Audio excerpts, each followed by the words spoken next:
જય શ્રી કૃષ્ણ મારા પ્યારા વ્યુઅર્સ. મારો મોબાઈલ નંબર છે 9987463722. મારી ચેનલને શેર, લાઈક અને સબસ્ક્રાઈબ જરૂર કરજો. આજે હું લઈને આવી રહી છું તમારી સમક્ષ લીમડાનું શાક. કડવો છે લીમડો અને મીઠી છે એની છાય. લીમડાના અંદર તો ગુણ ઘણા. આપણે રાતના મચ્છર ભગાવવા માટે પણ લીમડો વાપરીએ તો બહુ સારું પડે. પછી આપણે લીમડા જે અનાજ ભર્યું હોય, સ્ટોર કર્યું હોય, એની અંદર પણ નાખીએ તો આપણે ધનેડાને બધું ન પડે. અને 12 માસ આપણે લીમડાની અંતરછાલનું પાણી પીએ તો સ્વસ્થ રહીએ અને મસ્ત રહીએ. હવે આજે હું લઈને આવી રહી છું લીમડાનો સાબુ. લીમડાનો સાબુ બનાવવા માટે જોઈશે સામગ્રી: લીમડાના પાન, ગુલાબની પાંખડીઓ, ચંદન પાવડર આ રીતના અને મોલ્ડ. બનાવવાની રીત: સર્વપ્રથમ લીમડાના પાનને તોડીને સરખાથી ધોઈને સાફ કરો.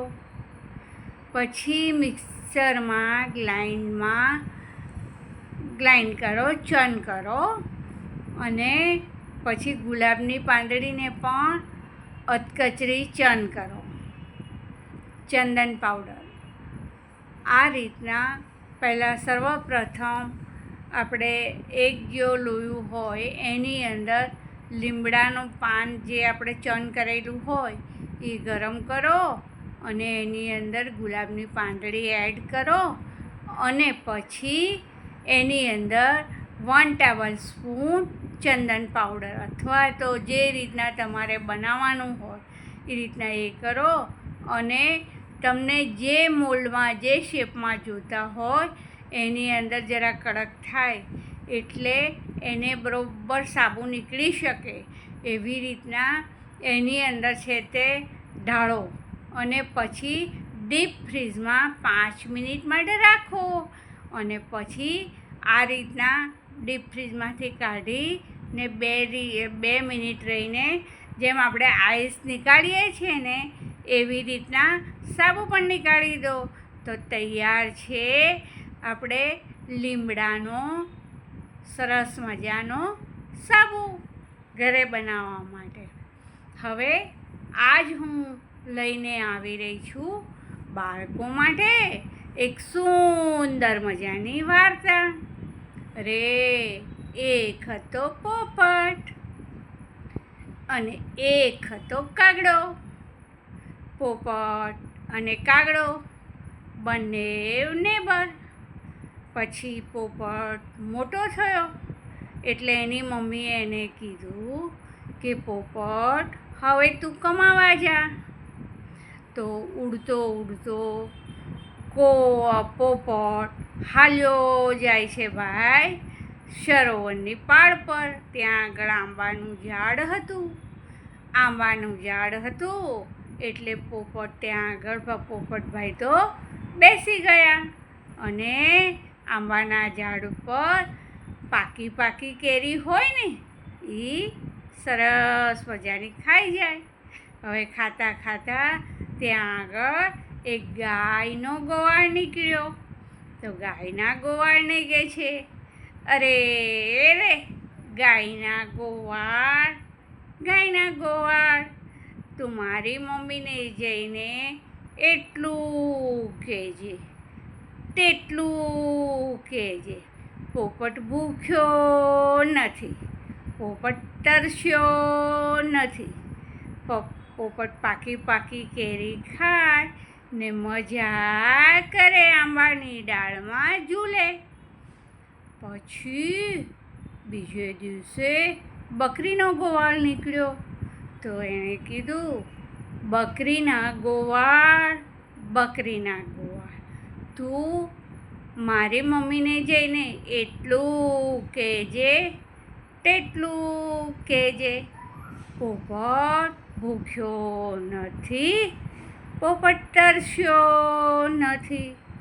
પોપટ તો મીઠી મીઠી મધ જેવી કેરી ખાય ને મજા કરે ને આંબાની ડાળ પર ઝૂલા ઝૂલે.